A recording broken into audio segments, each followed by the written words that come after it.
अस्सलाम वालेकुम student, how are you? आप लोग सब ठीक होंगे, खैरियत से होंगे, I hope. Today I'm going to start the topic mole. We will discuss the definition of mole and what is the formula of mole, how we can find out the number of moles. The second topic today we are going to discuss, that is the Avogadro's number.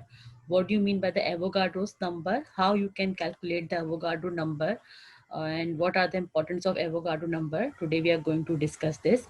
Third is the atomic mass. We will discuss what do you mean by the atomic mass, and the what do you mean by the atomic mass unit and coefficient. One by one in तमाम definitions को हम discuss करेंगे और उसके बाद फिर हम आगे बात करेंगे. सबसे पहले what do you mean by the mole? What is the definition of mole? Definition क्या होती है मोल की? A mole can be defined as the molecular mass, atomic mass, and the formula mass of a substance expressed in gram. What I said, mole can be defined as molecular mass, atomic mass, and the formula mass of a substance which can be expressed in gram is called the mole. किसी भी molecular mass को, atomic mass को या formula mass को, सारी चीज़ें हम पढ़ चुके हैं. मॉलिकुलर मास क्या होता है, एटॉमिक मास क्या होता है, फॉर्मूला मास क्या होता है, आपने फाइंड आउट भी किया था. मॉलिकुलर मास और जो है वो फॉर्मूला मास आप लोग फाइंड आउट भी कर चुके हैं. तो मॉलिकुलर मास को, एटॉमिक मास को, फॉर्मूला मास को, किसी भी सब्सटेंस को अगर हम इसको ग्राम में एक्सप्रेस करते हैं, it's called mole. This is the definition of mole. For example, 1 mole of carbon कितना है? 12 gram. And 1 mole of carbon dioxide is equals to 44 gram. यहाँ पर कार्बन का एटॉमिक मास कितना है? 12 ग्राम. और यहाँ पर क्योंकि कार्बन डाइऑक्साइड गैस है तो we can say the formula mass of carbon dioxide gas is 44 gram.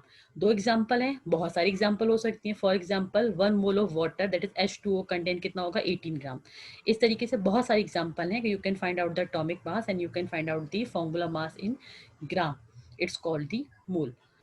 What is the formula of mole? हम मोल को डिफाइन तो करते हैं कि एटॉमिक मास को, मॉलिक्यूलर मास को, फॉर्मूला मास को एक्सप्रेस करेंगे ग्राम में तो मोल होगा. उसका फॉर्मूला क्या है? फॉर्मूले की यहाँ पे जरूरत इसलिए है कि by using this formula we can calculate the number of moles.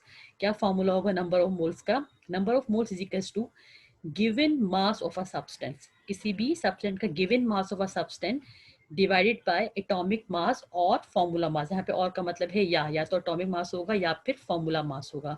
So what is the formula of number of moles? Number of mole is equals to given mass of a substance.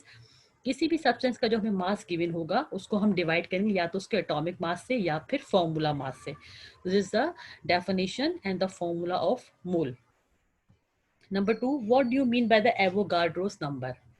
सबसे पहले यहाँ पे लिखा हुआ है Avogadro, जिसको हम donate करते हैं N capital and small, sorry N and A से, इस तरह से लिखते हैं. एन कैपिटल होता है, ई भी कैपिटल होता है, लेकिन इसको लिखने का तरीका इस तरीके से है. तो एवोगाड्रोस नंबर, क्या डेफिनेशन है एवोगाड्रोस नंबर की? द नंबर ऑफ एटम्स और molecule present in 1 mole of a substance is constant and is equal to 6.022 into 10 to the power 23 particle. This number is represented by the Na, that is the Avogadro's number. क्या कह रहे हैं? The number of atoms और molecule, atoms और molecule जो present होंगे किसी भी 1 मोल ऑफ अ सब्सटेंस में, वो हमेशा किस चीज के इक्वल होंगे? 6.022 into 10 to the power 23 particle. और इसको हम रिप्रेजेंट करते हैं एवोगाड्रोस नंबर से. यानी अगर हम किसी भी जो है वो सब्सटेंस के एटम्स एंड मॉलिक्यूल जो किसी एक मोल में, 1 मोल में प्रेजेंट होंगे, वो हमेशा 6.022 into 10 to the power 23 particles के इक्वल होंगे. और इसको कहा जाता है Avogadro's number, donated bye Na. For example 1 mole of carbon, वहाँ यहाँ पे अगर हम बात करें 1 मोल ऑफ कार्बन कितना है? 12 ग्राम. और कितना इसके किस चीज के इक्वल होगा? 6.022 into 10 to the power 23 atoms of carbon. क्योंकि यहाँ पे कार्बन एटॉमिक फॉर्म में है तो ये 12 ग्राम है. कार्बन का जो है वो मॉलिक्यूलर वेट जो है, एटॉमिक वेट जो, सॉरी मास जो है वो 12 ग्राम है. और ये किस चीज के इक्वल है? 6.022 into 10 to the power 23 atoms of carbon. अगर हम यहाँ पर फॉर्मूला मास की बात करें, carbon dioxide is a formula. 1 mole of carbon dioxide gas is equals to 44 gram. और किस चीज के इक्वल है? 6.022 into 10 to the power 23 molecules of carbon dioxide gas. तो यहाँ पे अगर हम बात करें तो किसी the number of atoms and molecule which are present in 1 mole of a substance, किसी भी सब्सटेंस के 1 मोल में जितने एटम्स and molecules present होंगे that always contain 6.022 into 10 to power 23 particles. It's called Avogadro's number. अब what is the importance of Avogadro number? You can say that what are the uses of Avogadro's number? हम क्यों कह रहे हैं कि हमें जो है वो फाइंड आउट करना है Avogadro's number या इम्पॉर्टेंट है, तो इसकी क्या इंपॉर्टेंस है या इसके क्या यूजेस हैं? Number one use, we can use Avogadro's number to calculate the number of atoms or molecule in a given sample of a substance. अगर हमारे पास कोई भी given sample है तो उसमें हम number of atoms and molecule को calculate कर सकते हैं by using Avogadro's number. Number two, to calculate the mass of single atom or molecule of any substance. अगर हमें किसी भी सब्सटेंस का सिंगल सब्सटेंस का मास या फिर सिंगल एटम का मास या मॉलिक्यूल का मास हमें कैलकुलेट करना है तो you can use the Avogadro's number. These are the two uses of Avogadro's number. दो यूजेस हैं. यूजेस कह लीजिए, जो है वो इम्पोर्टेंस कह लीजिए. तो क्या कर सकते हैं हम? Number of atoms of molecule calculate कर सकते हैं in a given sample of a substance. Number two, हम मास ऑफ सिंगल एटम और मॉलिक्यूल कैलकुलेट कर सकते हैं by using Avogadro's number. Number 3 पे आ जाइए. Atomic mass unit. Sorry, atomic mass. What do you mean by the atomic mass? Atomic mass of an element is now taken as the average mass of the natural mixture of isotope, which is compared to the mass of one atom of a carbon, that is a 12 AMU.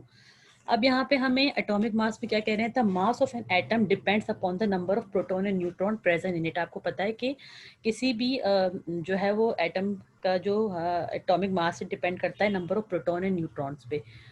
As the atoms are extremely small particle, it is difficult to weigh them directly. को पता है कि atom is very small, तो हमें उसे directly weigh करने में problem होता है. For example, the mass of single hydrogen atom is 1.6 into 10 to power minus 24 gram.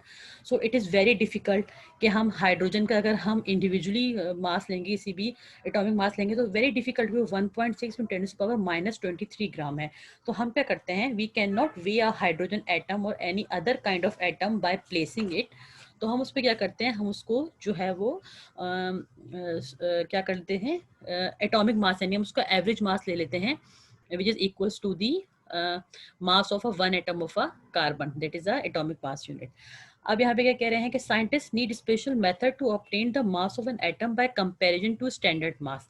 आपको पता है कि atom is the smallest particle. आप किसी भी उसमें एलिमेंट का जो मास डिपेंड करता है neutron and protons and neutrons पे. लेकिन जो एटम स्मॉलेस्ट होता है बहुत ज़्यादा, तो उसका जो मास लेना होता है बहुत ज़्यादा डिफिकल्ट होता है. यानी अगर हम हाइड्रोजन की बात करें तो इसका अगर आप लेंगे तो 1.6 × 10⁻⁻24 ग्राम. तो साइंटिस्ट ने कहा क्यों ना कोई हम ऐसा तरीका यूज़ करें या उसको डिस्कवर करें कि हम कंपेयर कर सकें, कि हम जो है वो एटॉमिक मास ले लें जिसको हम कंपेयर कर सकें, जो हमारे लिए आसान हो जाए. तो उन्होंने क्या किया? Atomic mass of an element is now taken is the average mass of the natural mixture of isotope which is compare to the mass of one atom, that is a carbon 12 AMU.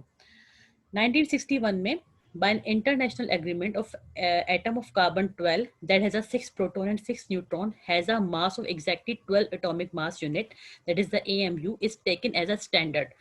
1961 में international जो है वो agreement के तहत क्या किया गया कि कार्बन 12 जो कि कार्बन का एटॉमिक मास है 12, उसको स्टैंडर्ड ले लिया गया कि हम इसको एज अ स्टैंडर्ड कंसिडर करते हैं. तो हमारे लिए इस तरह से आसान हो जाएगा इसको कैलकुलेट करना. Atomic mass of an element is not taken as the average mass of the natural mixture of isotope which is compared to the mass of one atom, that is a carbon 12. AMU stand for atomic mass unit. For example, the atomic mass of sodium atom is 23. Sodium का कितना atomic mass है? 23. It means that an atom of an sodium is 23 times heavier than a hydrogen atom. अब यहाँ पे क्या किया इन्होंने? Carbon को स्टैंडर्ड ले लिया और यहाँ पे बता रहे हैं कि हमने सोडियम का जो एटॉमिक मास यूनिट था वो 23 है और हाइड्रोजन को हमने जो है वो एटॉमिक मास 1 है. तो कंपेयर अगर हम करेंगे तो सोडियम जो है 23 टाइम्स हेवियर है as compare to the hydrogen atom. So it is the definition of atomic mass. अगर हम एटॉमिक मास यूनिट की डेफिनेशन को देखें, atomic mass unit is defined as a mass exactly equal to the 1/12 the mass of a carbon atom. AMU जिसे हम कहते हैं atomic mass unit. अगर हम इसकी बात करें तो इसको किस तरह से डिफाइन कर सकते हैं? Mass exactly equal to the 1/12 the mass of the carbon atom. 1/12 1/12 यानी 1/12 mass of a carbon atom के इक्वल होगा क्या चीज, atomic mass unit, the definition of atomic mass unit. अब हमारे पास है coefficient. What do you mean by the coefficient? The number which are written in the front of a formula is called the chemical equation and are these called the coefficient। किस तरह से? ये for example ये chemical equation है, जो numbers लिखे जाते हैं in the front of a chemical equation, these are called the coefficient. अगर आप यहाँ पे देखें, 2 molecule of hydrogen are present and 1 mole of oxygen is present. Reactant side पे, प्रोडक्ट साइड पे देखेंगे तो 2 molecule of water are formed. तो यहाँ पर जो 2 है इट्स कॉल्ड द कोएफिशिएंट, यहाँ पर जो 2 है इट्स कॉल्ड दी कोएफिशिएंट। और आपको पता है यहाँ पे 1 एज्यूम करते हैं तो 1 क्या होगा, कोएफिशिएंट होगा। इस तरीके से जो भी number in the we can written on the in the front of a formula in a chemical equation, किसी भी केमिकल इक्वेशन में जब हम फार्मूले के फ्रंट पे जो नंबर, यहाँ पे 2 भी हो सकता है, 3 भी हो सकता है। जब हम बैलेंस केमिकल इक्वेशन को टॉपिक करें सीखेंगे इंशाल्लाह ताला, तो वहाँ पे हम डिस्कस करूँगी 2 कैसे आया और 1 कैसे आया और 3 वो वहाँ पे हम डिस्कस करेंगे। तो यहाँ पर अब ये कह सकते हैं कि जो नंबर लिखे जाते हैं the front of any chemical equation, these are called the coefficient. अगर आप इस एग्जांपल को देखें, when hydrogen react with oxygen it can form the water, और यहाँ पर जो 2 है इट्स अ कोएफिशिएंट। यहाँ पर क्योंकि 1 है, यहाँ पे मतलब कोई वैल्यू नहीं होती, यहाँ 1 अज्यूम करते तो यहाँ पे 1 है, तो यहाँ पे 1 कोएफिशिएंट होगा और यहाँ पे 2 कोएफिशिएंट होगा। So the we can say this is the definition of a coefficient. Okay, this is the definition of coefficient. What is the definition? The number which are written in the front of any formula in a chemical equation are called the coefficient. इस तरह से definition लिखेंगे, उस तरह से example को बता देंगे। यहाँ पे 2 कोफिशिएंट है, यहाँ पर भी 2 कोफिशिएंट है और यहाँ पे 1 कोफिशिएंट है। सो ये थे आज के टॉपिक्स। हमने डिस्कस किया definition of mole with the formula. We have discuss the Avogadro's number and the uses of Avogadro's number, atomic mass की डेफिनेशन, एटॉमिक मास यूनिट की डेफिनेशन एंड कोएफिशिएंट की डेफिनेशन। तमाम डेफिनेशन को याद कर लेंगे, बस इतना लिखना काफ़ी है, ज़्यादा डिटेल में नहीं जाएंगे, इतना बस इनफ है। और try to understand it and start learning. Hopefully सब कुछ समझ में आ गया होगा। आपको कोई नहीं, कुछ नहीं समझ में आता तो मैसेज कीजिए, इंशाल्लाह ताला we will discuss again. Thank you so much.